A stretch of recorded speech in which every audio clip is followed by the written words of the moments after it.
दोस्तों, मैं सुनीता सिंगल अपने चैनल एस्ट्रोलिंक में आपका हार्दिक स्वागत करती हूँ और भगवान बजरंगबली से ये प्रार्थना करती हूँ कि वो आपके घर में सुख शांति बनाए रखें। दीन दयाल विरत संभारी, हरो नाथ मम संकट भारी। दोस्तों, आजकल कलयुग चल रहा है, घोर कलयुग चल रहा है। कलयुग अपनी चरम सीमा पर है। आज के टाइम में हर व्यक्ति परेशान है। कोई भी व्यक्ति दुनिया में ऐसा नहीं है जो ये कहता है कि मैं हर तरह से सुखी हूँ। किसी का व्यापार नहीं चल रहा, व्यापार में फ्लैक्चुएशन चल रही है, बार बार वो व्यक्ति व्यापार बदल रहा है लेकिन फिर भी उसे घाटा होता जा रहा है। किसी व्यक्ति की बार बार नौकरी छूट रही है, किसी व्यक्ति को कोर्ट कचहरी के केस में फंसा हुआ है, किसी की बीमारियां पीछा नहीं छोड़ रही, कोई जितनी भी कमाई कर रहा है सब उसका बीमारियों में जा रहा है, किसी का कर्ज पीछा नहीं छोड़ रहा, किसी के ऊपर गबन का आरोप लगा हुआ है, किसी के मान सम्मान में प्रॉब्लम आ रही है, किसी का प्रॉपर्टी का डिस्प्यूट हो रहा है। मतलब कहने का ये है कि हर व्यक्ति इस युग में किसी न किसी समस्या से जूझ रहा है। दोस्तों, जो बजरंगबली हैं, बजरंगबली इस युग में सबसे ज़्यादा जो पूजा होती है वो बजरंगबली की होती है। हमारे जो ऋषि मुनि हैं उन्होंने भी इस बात को सिद्ध किया है कि बजरंगबली इस युग में सबसे ज़्यादा पूजे जाते हैं। अगर आप ऐसी किसी समस्या से जूझ रहे हैं तो आप नियमित हनुमान चालीसा कीजिए, बजरंग बाण का पाठ कीजिए या फिर सुंदरकांड का पाठ कीजिए। देखिए आपके घर में धीरे धीरे आपको अपनी समस्याओं से छुटकारा मिलना शुरू हो जाएगा। क्योंकि मैं एक एस्ट्रोलॉजर हूँ तो मैं एस्ट्रोलॉजी के हिसाब से ही सोचती हूँ। तो अगर कुंडली में अगर आप थोड़ी सी भी कुंडली देखना जानते हैं तो हमारी कुंडली का जो छठा भाव होता है, 6th हाउस होता है, उसके अंदर अगर 3 या 4 ग्रह पाप ग्रह होते हैं या क्रूर ग्रह होते हैं तो ऐसे व्यक्ति को, पाप ग्रह क्या होते हैं? शनि, राहु, केतु और मंगल। अगर इन ग्रहों में से कोई भी 2 या 3 ग्रह हमारे 6th हाउस में होते हैं या छठे भाव में होते हैं तो ऐसे व्यक्ति का बीमारियां कभी भी पीछा नहीं छोड़ती। ऐसा व्यक्ति हमेशा बीमार रहता है, चाहे वो कितनी भी कमाई कर ले, उसकी सारी कमाई उसकी बीमारियों में जाती है। उसके बाद उस व्यक्ति पर कर्जा इतना चढ़ा हुआ होता है कि वो अपने उस कर्जे को किसी भी तरीके से उतार नहीं पाता और वो हमेशा उस कर्जे को उतारने के लिए चिंतित रहता है। और उसके शत्रु इतने होते हैं कि वो शत्रु उसे हमेशा परेशान करते रहते हैं। दोस्तों, अगर आप ऐसी किसी भी समस्या से जूझ रहे हैं तो आपको घबराने की कोई आवश्यकता नहीं है। मैं आपको आज एक ऐसे छोटे छोटे उपाय बताऊंगी कि जिनको अगर आप कर लेंगे तो आप अपने जीवन में इन समस्याओं से बहुत हद तक राहत पा सकते हैं।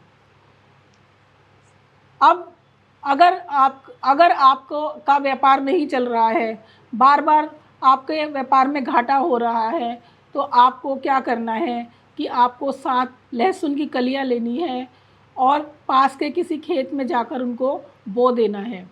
अब वो चाहे उगे या ना उगे, इससे आपको कोई लेना देना नहीं है। आपको सिर्फ ये काम करना है, इससे आपका केतु शांत हो जाएगा। केतु को शांत करने के मैंने और भी उपाय पिछले वीडियो में बताए थे, आज मैं फिर बता देती हूँ कि केतु को शांत करने का सबसे जो उत्तम उपाय है वो है कि जब सूर्य ढलता है, दिन और रात एक होते हैं, उस समय आप ओम केम केतुवे नमः का जाप कर सकते हैं। इससे भी आपका केतु शांत हो जाता है। अगर आपके दुश्मन आपका पीछा नहीं छोड़ रहे हैं, आप दुश्मनों से बहुत परेशान हो चुके हैं, तो आपको क्या करना है? आपको बजरंगबली को कोई भेंट देनी है। अब भेंट में ये तो नहीं है कि आप उनको पिस्तौल या गोला बारूद देंगे, ऐसा तो नहीं है। तो आप क्या कर सकते हैं कि एक छोटी सी कोई गदा खरीद सकते हैं या फिर एक छोटा सा चाकू लाल कपड़े में बांधकर आप बजरंगबली के चरणों में रख दीजिए। तो इससे आपके दुश्मन परास्त होने शुरू हो जाएंगे और आपको दुश्मनों से राहत मिलनी शुरू हो जाएगी।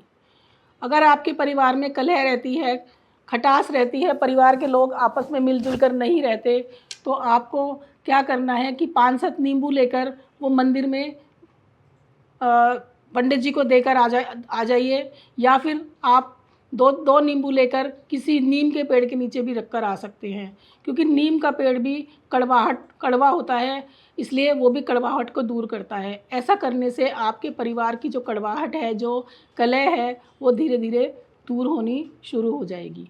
अगर आपके घर में बीमारियां हैं, आपकी बीमारियां पीछा नहीं छोड़ रही और आपके मान सम्मान को लोग ठेस पहुंचा रहे हैं, आप चाहते हैं कि आपका समाज में मान सम्मान हो, आपका सर ऊंचा रहे, तो आपको क्या करना है कि एक तिकोना जो ध्वजा होता है वो ले लीजिए बजरंगबली का, और मंगलवार के दिन आपको ये उपाय करना है। मंगलवार के दिन आप किसी भी मंदिर में जाइए और पंडित जी की सहायता से उस ध्वजा को उस मंदिर में लगा दीजिए, और इससे आपके मान सम्मान में बढ़ोतरी होनी शुरू हो जाएगी। अगर आपके पैर में बार बार चोट लगती है तो आप बजरंगबली को खड़ाऊ दान कर सकते हैं। अगर आप, या फिर आप मंदिर में घंटा भी दान कर सकते हैं। इस तरह से ये छोटे छोटे उपाय करके आप बजरंगबली को खुश कर सकते हैं। महावीर विक्रम बजरंगी, कुमति निवार सुमति के संगी, ये कितनी बढ़िया चौपाइयाँ हैं। ये बजरंगबली की चौपाइयाँ हैं। बजरंगबली हर किसी की जो खराब बुद्धि होती है उसे ठीक करते हैं और अच्छी बुद्धि इंसान के अंदर पैदा करते हैं।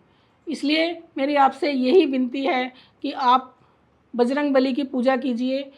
और अगर आप बजरंगबली की पूजा करते हैं और आप ये कहते हैं कि भाई हमें तो कोई फ़ायदा नहीं हो रहा, तो दोस्तों ऐसा नहीं है। आप थोड़े से पेशेंस रखिए और नियमित रूप से आप बजरंगबली की पूजा कीजिए।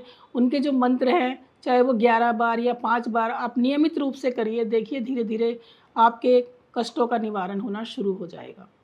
अंत में मैं यही कहूँगी दोस्तों कि बजरंगबली सबकी मनोकामनाएं पूर्ण करते हैं। धन्यवाद।